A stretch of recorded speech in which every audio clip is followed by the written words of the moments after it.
Welcome. In today's video, we're starting on a journey, one where I don't claim to have all the answers, but one where we explore timeless principles that have shaped human thought for millennia.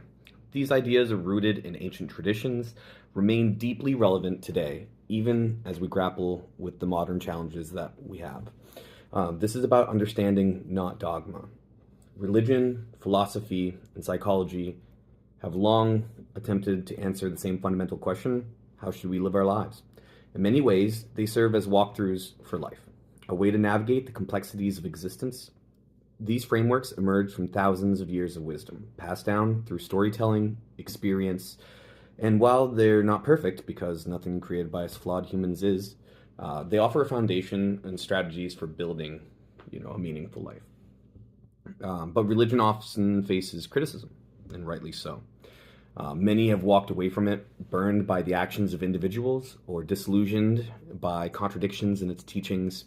One of the fundamental challenges with religion is the idea of the ideal itself, right? To strive towards the ideal, we must define it. And every attempt to represent the idea, whether through figures like Jesus, Muhammad, or others, falls short. The ideal is unobtainable by nature. Even its representations are flawed. This, coupled with the fallibility of human leaders, has led many to reject the framework entirely. However, I believe that the value of these traditions lies not in their perfection, but in their intent, to provide a path, a vision, and a sense of purpose. Whether or not you believe in God is secondary to the question of how to live a good life. This journey is about extracting the wisdom, updating what no longer serves us, and striving towards something greater, not as a goal to be completed, but as a lifelong process of growth and improvement. The pillars we'll explore today are not meant to impose rules, but to provide guidance. They're the foundation for a well-lived life, one that seeks to minimize suffering, both for ourselves and for others, and to create a world worth passing on to future generations. These are obviously, my opinions, backed by a lot of great thinkers' work, and I'm more just summarizing, compiling, and giving maybe an everyman point of view to how to go about using that information. The first pillar, not that any of the pillars currently within the way that I've thought about framing this have any more value than the others, right? So they're all kind of like, individual pillars that kind of work together and have a lot of, cross pollination of each other. But the first one that we're going to go over is justice. Justice is more than a call to action. It's the foundation of civilization itself. At its core, justice affirms that there is a fundamental distinction between right and wrong, good and bad. Without this basic framework, society cannot function. Justice is not about fairness in a legal sense. It's about upholding the moral ideals that allow us to coexist and thrive. In the Western world, justice has been shaped by the Judeo-Christian ethic, which provides a moral foundation for understanding good and evil. Yet in modern times, there's a growing tendency to subvert these principles, framing power as inherently corrupt and undermining the idea of objective right and wrong. The contradiction erodes the very structures that guide us towards ethical action. Justice is essential because it gives us a compass, a way to steer our actions and decisions. Without it, we lose our ability to differentiate between moral behavior and chaos, risking a descent into a state where self-interest and survival rule. Justice as a pillar supports the entire framework of ethical living. It provides the groundwork for building every other principle. Responsibility, pillar 2. Responsibility is the acknowledgement that life is not about the self. It's the understanding that we owe something to others, to our families, our communities, even future generations. In a world where we may believe that we are entitled to the benefits of society without contributing in return, responsibility calls on us to rise above self-interest and to accept our place within a larger reality. This pillar is about more than duty. It's about gratitude. We reap the rewards of generations of hard work and sacrifice. It's our responsibility to build on that foundation. providing for those who come after us. Responsibility ties us to the present and to the future, urging us to act in ways that will uplift others while maintaining the integrity of what we have been given. We've been given a lot. Responsibility isn't limited to the individual. It expands outward into our communities and even our nations. It demands that we balance the rights we enjoy with the contributions that we owe, ensuring that the world we inherit, the world that we did inherit, continues to grow and thrive for those yet to come. Pillar 3, humanity. You'll notice that these are brief overviews. There will be later videos kind of going into more depth. I do have a script that I made. Everything that I've kind of ever made and put on the internet, like podcasts, etc., and things like that. I've never done really editing. I've never really wrote scripts. I thought that it kind of made things not feel natural, etc. So this is my first attempt at it. So we'll kind of see how it goes. I'm learning from like reading off of a page, and it doesn't matter if I wrote it or not. You know what I mean? Like it's very difficult to kind of like follow along, as this is just not the natural way that I communicate. Pillar 3, humility. Humility stands as the opposition to arrogance, a reminder that we are not as invincible or exceptional as we might sometimes believe. It is the practice of grounding ourselves, acknowledging both our strengths and our flaws, understanding that our place in the world is shared with others who are just as remarkable in their own ways. In life, we often seek recognition, whether for our intellect, our talents, or achievements. This desire for validation can lead to arrogance, especially when we are praised for the things that we excel at.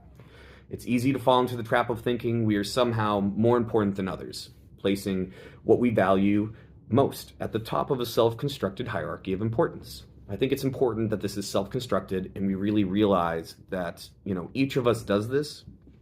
And because of that, we all get to sit in the world and believe that we have a higher point of importance than others because we got to choose the framework that we're kind of viewing that through. But humility calls us to step back and see the bigger picture. That the uniqueness we celebrate in ourselves is equally present in everyone around us. Humility is also a form of thankfulness. It is recognizing the gifts and abilities of others and appreciating the diversity of strengths that allow communities to thrive. It reminds us that humanity, in all its brilliance, is also deeply flawed. None of us, no matter how well-intentioned or accomplished, fully live up to the ideals that we strive towards.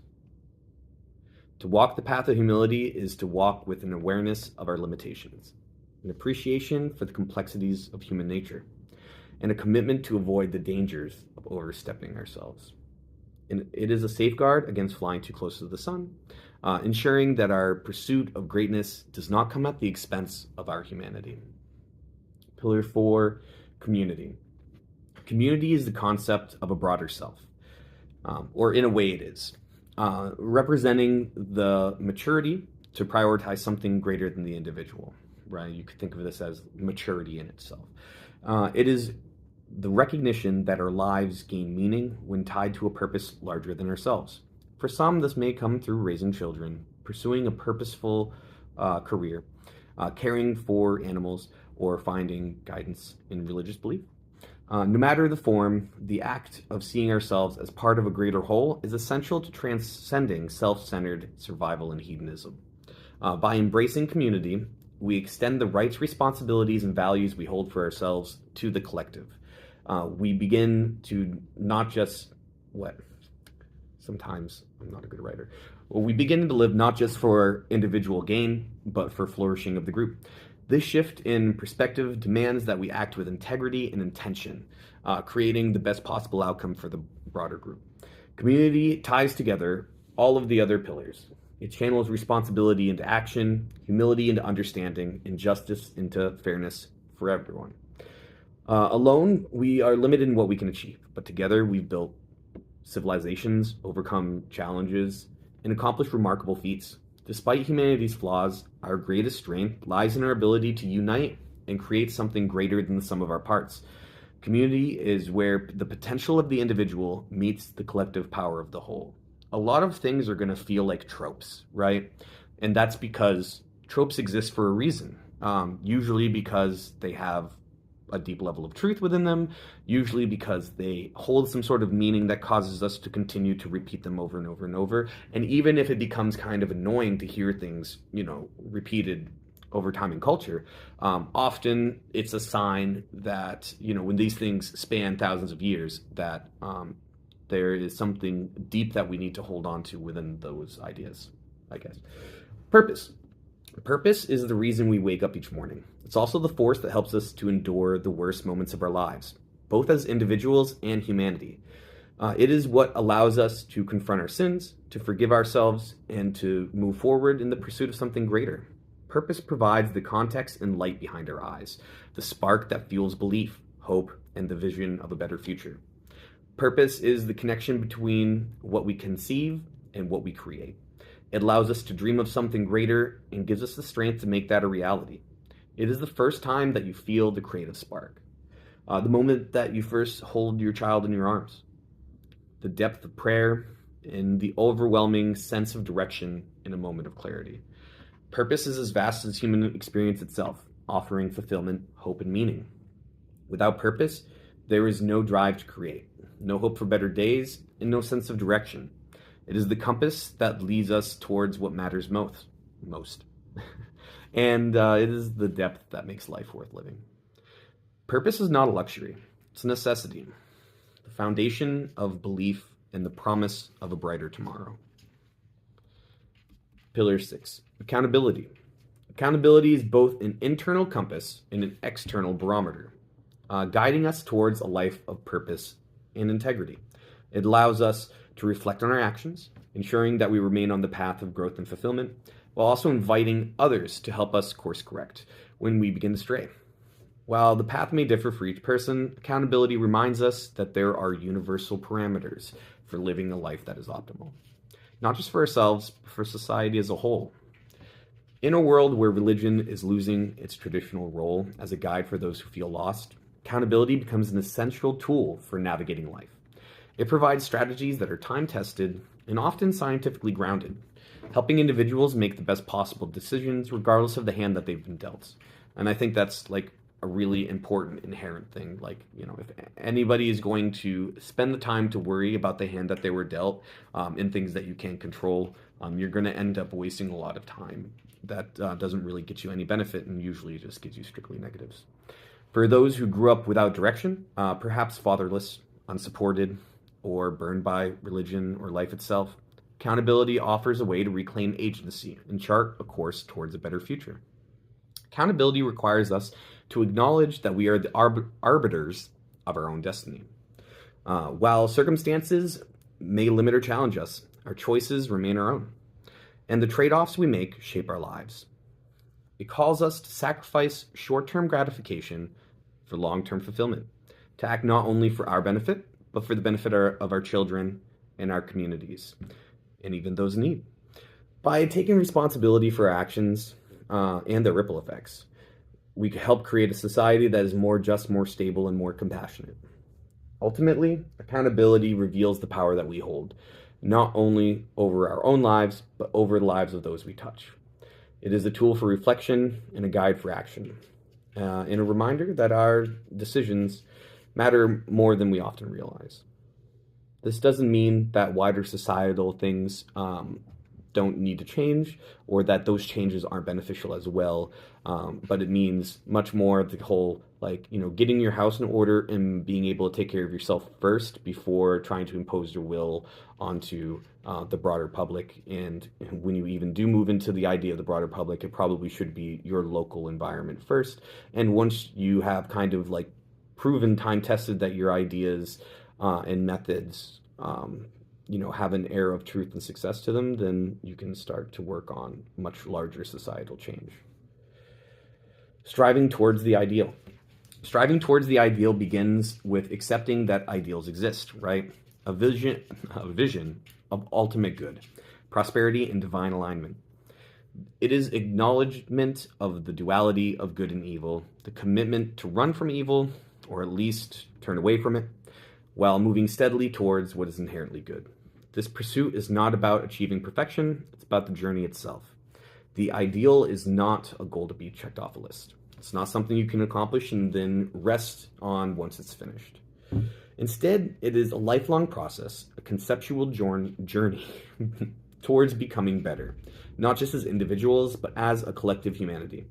It is a pursuit that spans generations, pushing each of us to grow continuously and to inspire growth in those who follow. To strive toward the ideal is to recognize that progress, not perfection, is the measure of our success. And it is about becoming the best version of ourselves while contributing to the betterment of the world around us. This pillar calls us to embrace the challenge, to see life as a process of refinement, elevation, and to never lose sight of the vision that guides us forward.